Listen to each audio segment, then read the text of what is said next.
Thanks for joining me for another Smart Poker Study newsletter exclusive. This is a special unlisted YouTube video that only newsletter subscribers have access to as a thank you for being a subscriber. Today's exclusive is a video companion of Smart Poker Study podcast number 58 called Maximizing Your HUD Part 3 using pop-ups. In this video, I'll show you my favorite pop-up, the Steal pop-up, which you can see a little screenshot of here at the bottom.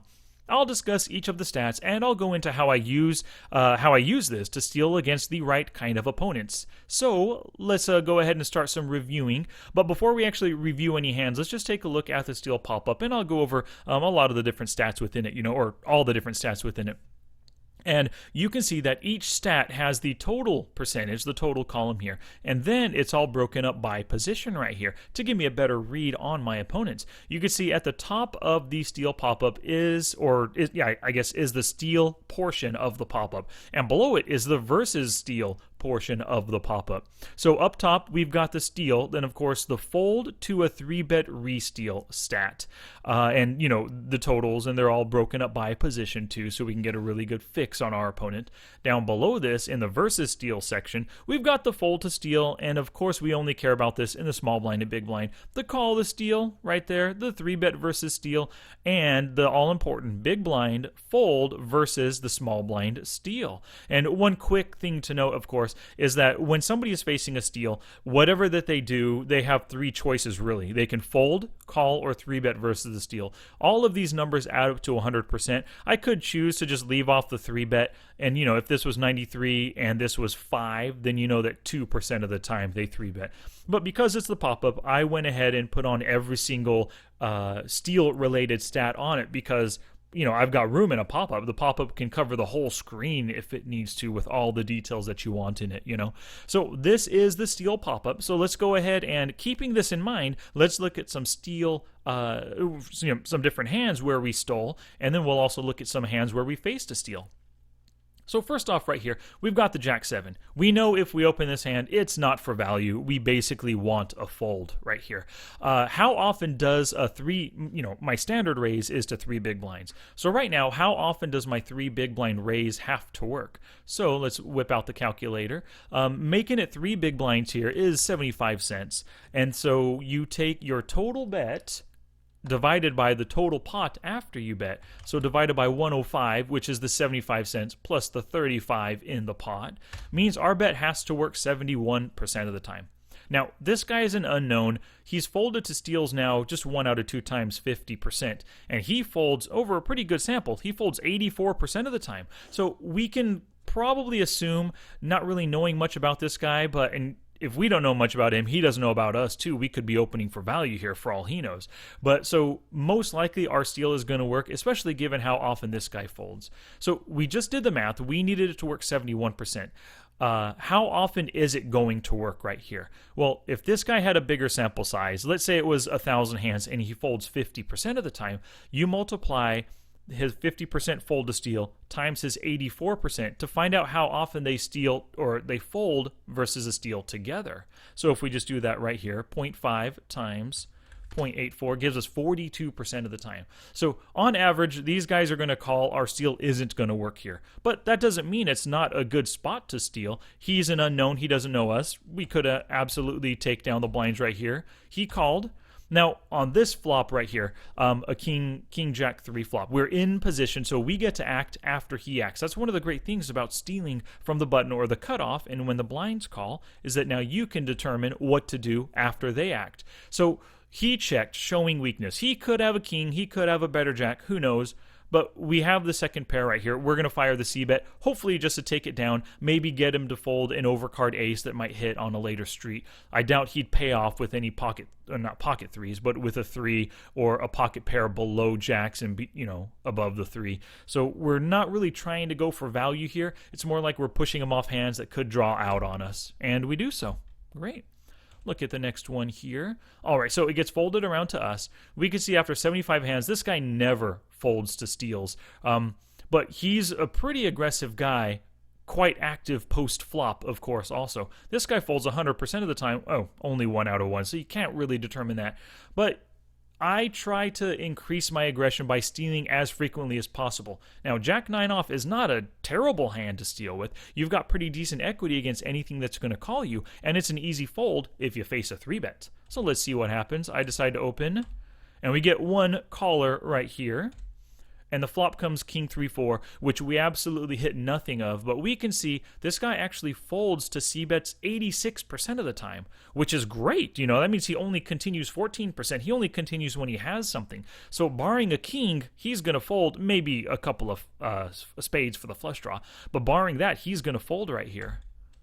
And then bam, we bet, and he check folds. Good. So there's that hand. Our steal didn't work, but seeing his post-flop stats, we were able to take advantage of that. Let's go to the next hand. A 6-3, only 27 hands in 100. We steal, works. Oh, wow, we flop trips there. The guy's very nitty. He's calling with often a lot of small pocket pairs and suited aces and broadways and stuff. So let's see, he checks. Hopefully we can get him to call maybe a couple of overs that he wants to hit, on the turn. Maybe an overpair like 5s through 7s that he didn't 3-bet with. And he folds, what a shame. All right, so let's take a look at this hand. 4-8 suited. We know this is not a value open, absolutely. Now let's take a look at this before we get to it. Okay, good. So we get the chance to open here. Let's take a look. Altogether, he folds over pretty good samples, 79% and 83%. We could just basically say 80% and 80%. 80 times 80 is 64% of the time. So our open, they're going to fold together 64% of the time. So 3 divided by 4.5 is in 3 big blinds divided by 4.5 is 67. So it's just on the face of things, it's almost a profitable play, maybe slightly negative in the long run if we did this all over time. But these guys are very nitty, and we can expect to pick this up quite often. So we get a caller right here. Now, how often does he fold to steal? In the small blind, he most often folds 89% of the time. So this guy's calling with probably a pretty decent ace, a lot of Broadway cards, maybe quite a few small pairs as well. So let's see what happens on this flop.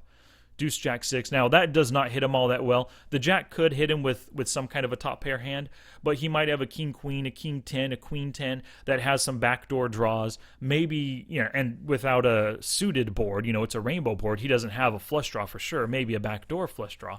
And a lot of his pairs that he just called with, 3, 4, 5, 7, 8, 9, will often fold to this flop because they really didn't hit anything, maybe just calling to set mine there. So he decides to check. We throw out the bet, of course, with a backdoor flush draw, backdoor straight draw.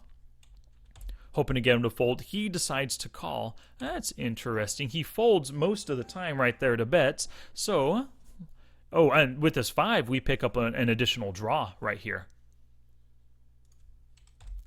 So he decides to check again, and then we just check behind.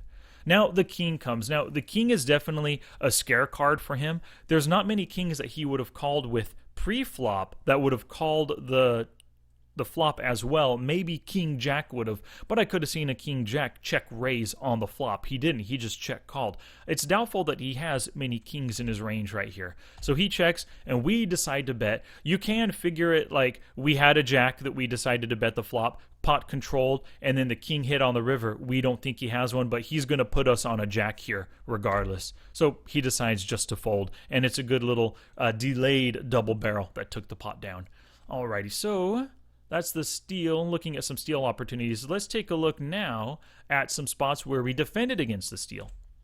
So this guy steals, folds the steals 81% of the time, so he steals himself 28%, and currently in the cutoff, 27%. That's a pretty darn wide range. Now, it's we have, of course, the opportunity to make a 3-bet, or we could just call versus his steal.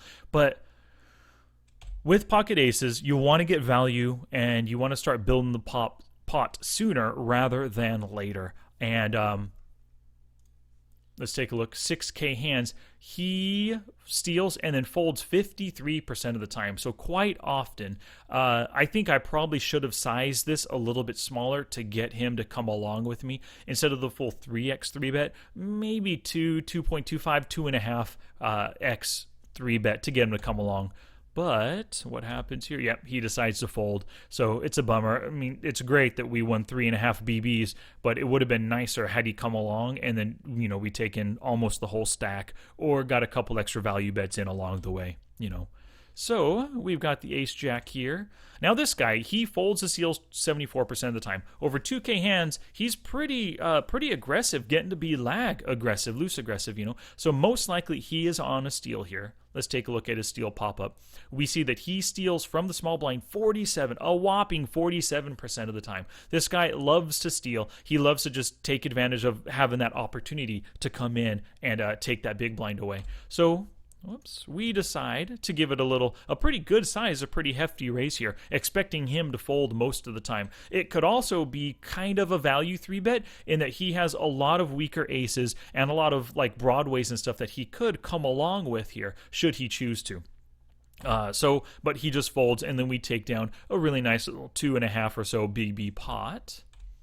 See the next hand, ace 4. Now, ace 4 is not a great hand, but we're facing another different guy here, very aggressive. He steals from the button 50% of the time, which is, what is it here, 12 out of 24 times, yeah. So he's a pretty common stealer at this point, at this position in the button. So this is a great time with an ace. An ace is a great blocker. The fact that we have an ace puts less aces in his range, so he has less cards that are going to come along in position against us versus our 3-bet. So we go ahead and do that, and you can see he folds to 3-bet re-steals 86% of the time total, 67% from the button right there. So it is definitely a good spot, and we've got to take advantage of it, and it works. Let's take a look at one more hand here, the 10-8 off, which of course is not a great hand, but this guy, while a completely different player, he's very loose aggressive. He folds 83% of the time, but he steals himself 56% and 71% from the button. He is a constant stealer. So this is a great spot to do the 3-bet re-steal against him. He folds versus re-steals 75% of the time. 100% so far from the button, it's 1 out of 1, doesn't really count. But 75% altogether so far, so we can expect to fold most of the time, and he does. He awards us the pot. Great. So, you can see how effective having a detailed steal pop-up can be in helping you make optimal plays. And thank you very much, everybody, for watching. If you have any questions on the steal pop-up, just reply to today's newsletter, and I'd be happy to help you out. And if you're interested in a free 30-day trial and would like to support this podcast and blog, please go to smartpokerstudy.com/pokertracker4. That's all one word and the number 4 at the end, and it'll take you directly to the Poker Tracker 4 site where you can download the software and give it a free 30-day spin on me. And you can also get my HUD, which includes this killer steal pop-up right here, and you can get 30% off the HUD by visiting smartpokerstudy.com/smarthud30 for more info and to purchase. Thanks for watching, and until next time, study smart, play much, and make your next session the best one yet.